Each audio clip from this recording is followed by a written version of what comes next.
Hello, welcome. My name is Abdi Wahab Goulet, but for simplicity purposes, I go with Abdi. In this video, I would like to talk to you about my long-term goal after I graduate from this degree program, the competence that I have achieved over the course of this program, and the competence that I'm still working on to achieve my long-term goal. I will also talk to you about my plan for the acquisition of these competence that I'm still working on. And finally, I'm going to share with you my dissertation topic and what I would like to accomplish over the course of this study. But first of all, let me give you an introduction about myself.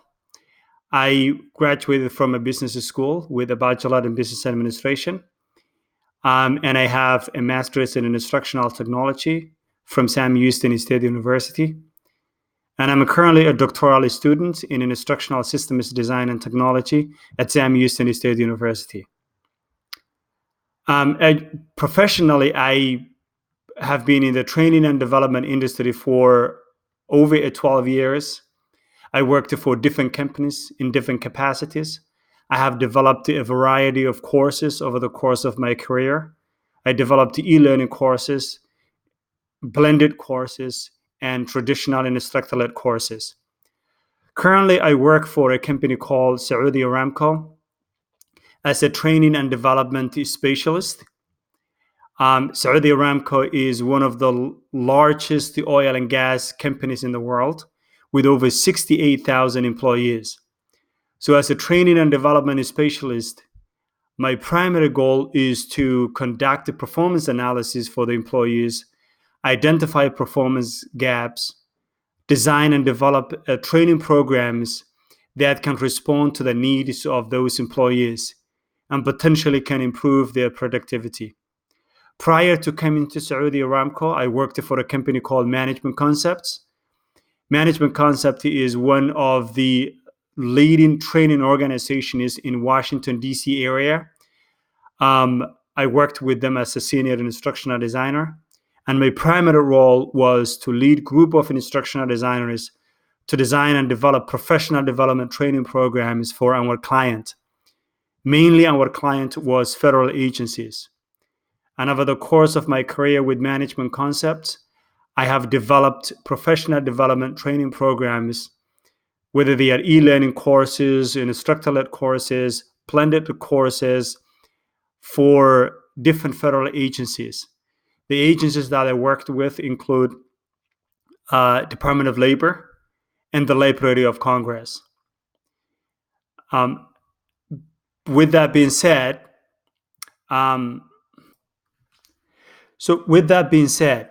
what is my long-term goal after I graduate from this program? Well, my long-term goal is to become a scholar practitioner in the educational technology field.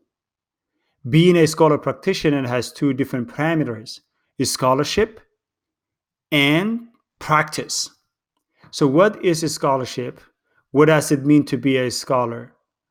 Does a scholarship consider the application of knowledge to solve real-life problems? Those are some of the questions that were lingering in my mind as I was going through this program. And after a thorough research, I came to realize that the definition of the term scholarship has evolved over the years.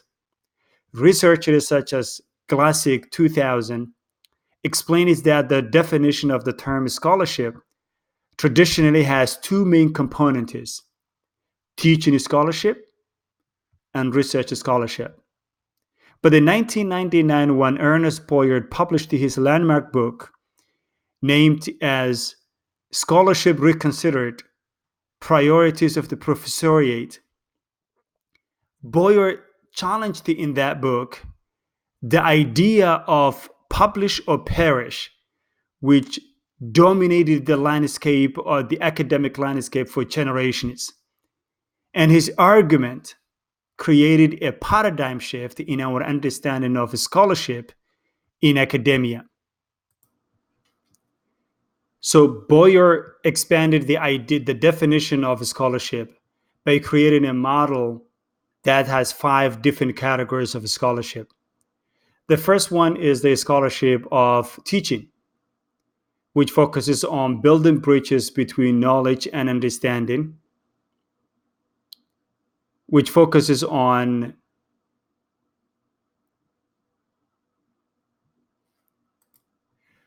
so Boyer expanded the definition of a scholarship by creating a model that has 5 different categories of a scholarship. The first one is the scholarship of teaching, which builds bridges between understanding and learning by transmitting, transforming, and extending knowledge. And the second one is the scholarship of integration, which focuses on connecting, making connections across disciplines, which focuses on making connections across disciplines. And the third one is the scholarship of discovery, which focuses on the advancement of knowledge through investigations to find breakthroughs. And the fourth one is the scholarship of application, which focuses on the application of the outcomes from the discoveries and integration and moving that knowledge toward its engagement. And the last one is the scholarship of engagement,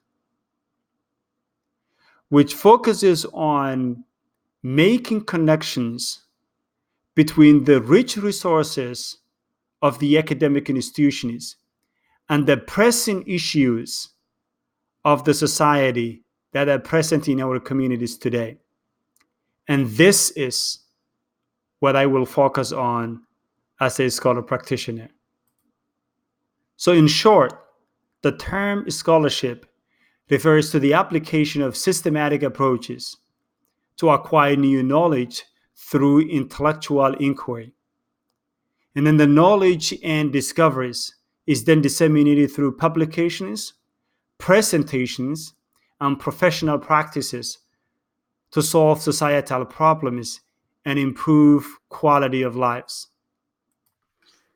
So now, what is a practitioner? A practitioner is someone who is actively engaged in a profession to change systems, improve processes, to help people and organizations. So now we know what it means to be a scholar.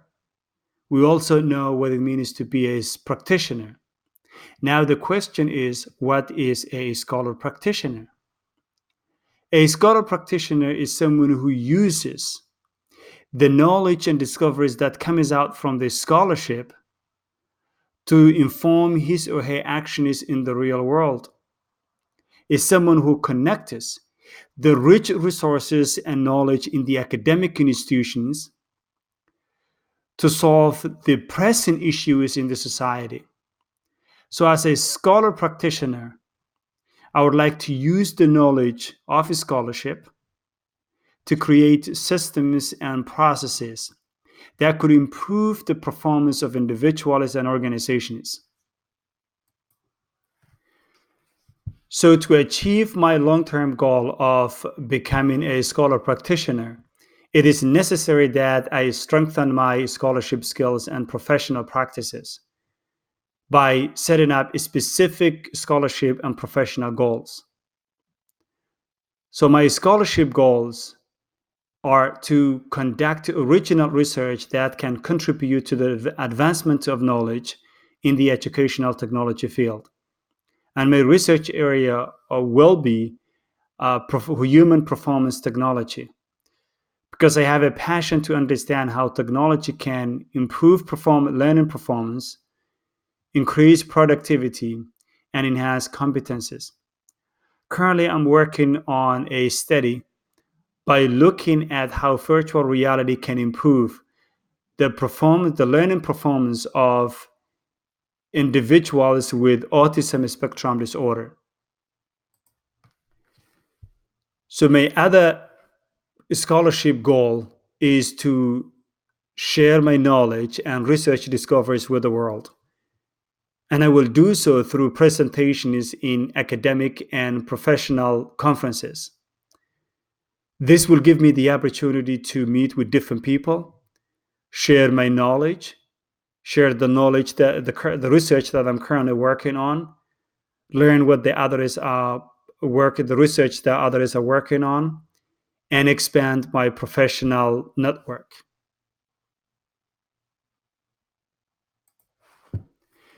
So, for my professional goals that would help me achieve my long-term goals of being a scholar practitioner can be categorized into two categories: learning design goals and services goals. For the learning design, I would like to bridge the gap between academia and professional practices in the training and development industry. I would like to use the knowledge and discoveries from the scholarship, such as adult learning theories, instructional design processes, and instructional technologies, to design and develop innovative learning solutions that can improve the performance and increase the productivity of individuals and organizations. For my service goals, I would like to join and be an active member of the learning design communities. I would like to join organizations such as Association for Educational Communications and Technology, International Society of the Learning Sciences, and International Society for Performance Improvements. These organizations are actively involved in designing and developing innovative learning solutions in the training and development industry. And I would like to be part of these communities and become an active contributor to the trends in the educational research, especially in the training and development. And I would like to be I would like my goal is to be my goal is to be an active member and contribute to the trends in the educational research in these communities. So over the course of this program, I have developed some competencies that will help me achieve my long-term goal of being a scholar practitioner. These competencies can be categorized into scholarship competencies, learning design competencies, and service competencies. For my scholarship competencies, I have written a variety of manuscripts over the course of this program. I've also written different research proposals. I've written grant proposals. I've conducted literature review to understand the appropriate methods of inquiry in developing professional development training programs. I've synthesized the literature review to identify the literature gap and to conduct a scholarly study that can contribute to the advancement of knowledge in the educational technology field. All the evidences of those competences I have mentioned are in my Dossier website. So to view these competences, I will refer you to visit my website, my Dossier website, and you can see all the evidences and the proofs of the manuscripts that I have written, the proposals that I have written, and the literature reviews that I have conducted over the course of this program. As for the learning design, I have acquired a variety of competencies over the course of this program and over the course of my career. These competencies will help me achieve my long-term goal of being a scholar practitioner.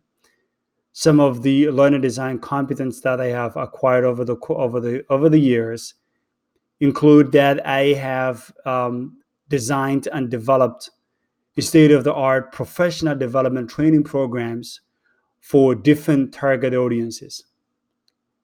I have developed e-learning courses that are highly interactive, blended courses, and traditional instructor-led courses.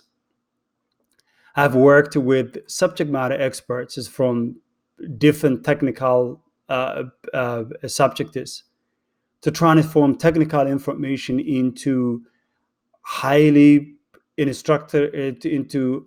organized, into highly organized. As for the learning design, I have acquired a number of competencies over the course of this program and over the course of my career. These competencies will help me achieve my long-term goal of being a scholar practitioner. Some of these competencies include that I have designed and developed state-of-the-art professional development training programs for different target audiences. I have worked with subject matter experts to transform technical information into instructionally sound training programs. I've employed adult learning theories and instructional design processes to create those programs. I've created e-learning courses that are highly interactive and instructor-led courses, and some of the blended courses as well. I've evaluated those courses, and the results have shown that they have improved the performances of the target audiences.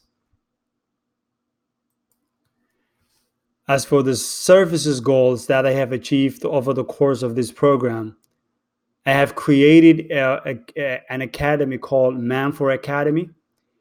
Manfor Academy is an academy that is dedicated to train the next generation of web developers. It is an academy that is free, and we teach several subjects in this academy.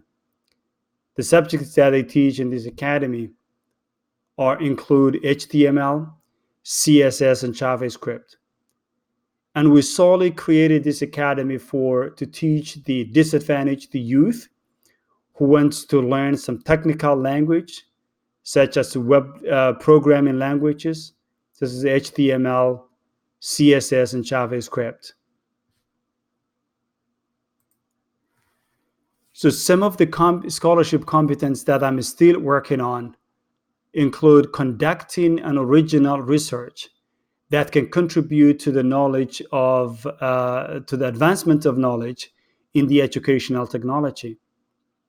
I'm currently working with my dissertation chair, Dr. Song, to conduct an original study.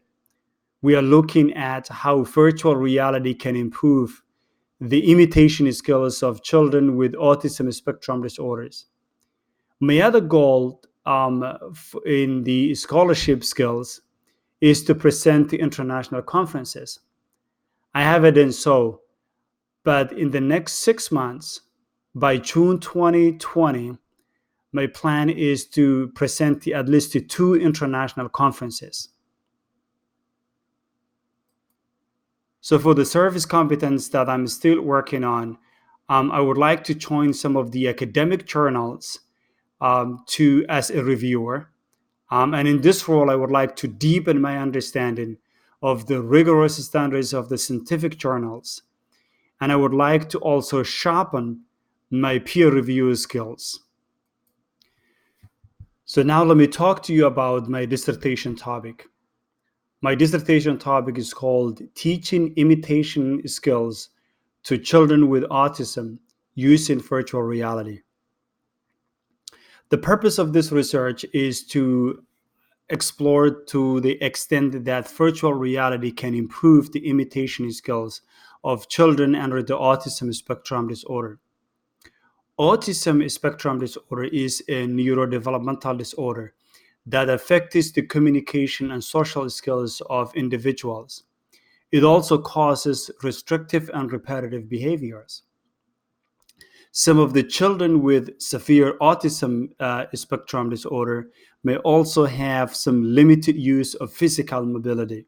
They may have challenges in using their hands to point at things, nodding their heads, or some other physical disabilities. In this research, what we are trying to figure out is how the communication and the imitation skills of these students can be improved by virtual reality. The major problem that these children have is communication impairment. And imitation is a critical communication skill. That's why we're focusing on the imitation. When children has a good imitation skills, it helps them to improve their communication skills, because it with the good imitation skills, children can have a two-way conversation with their peers, with their parents and their caregivers. Lack of good imitation skills can impede the child's ability to improve to improve his or her communication skills. So, as an assistive technology, the purpose for this research is to focus on how virtual reality can improve the imitation skills of those children under the autism spectrum disorder. So the research questions that we are dealing with in this study are: how do virtual reality improve the communication skills of autistic? How do autistic students, so the research questions include: how do autistic students interact with virtual reality? Does virtual reality improve the attention of the autistic students during the lesson? Do autistic students interact with the words and actions of do the autistic students imitate the actions and the words of the character in the lesson? Does virtual reality increase the imitation times of the autistic students? So this will be an experimental study, and it will be conducted in partnership with a company called Florio, a company that uses virtual reality to improve the learning abilities of individuals with autism, and a school called Celebrate the Children, a school that teaches students with autism spectrum disorder from age 3 to 21. A total of 60 students will be selected, and the students will be divided into two groups: experimental group and control group. The data collected from both groups will be analyzed, compared, and interpreted. So now the question is, if the research shows that virtual reality improves the imitation times of the children under the autism spectrum disorder, and that improvement is caused by the novelty or the wow effect of the virtual reality, do I think that my research is meaningful? To answer this question I think it is yes, that my research will be meaningful, because the wow effect improves the learner's performance if it is properly managed when it's enacted. According to Chemistrop in 2016, the proper enactment of the wow effect engages the learners to the learning activities. And when the learner is engaged, learning occurs. So yes, if the learning performance is caused by the novelty of the wow effect of the virtual reality, I'll say my research is still meaningful. And the reason is because wow effect is like a magnifying glass. It creates a smile and makes people feel better. And virtual reality is a technology tool that can create that wow effect, which engages students into the learning activity and hopefully encourages those students with autism spectrum disorder to imitate the actions and the words of the child avatar in the virtual reality lesson. So this is the end of my presentation, and thank you so much for your attention. Bye-bye.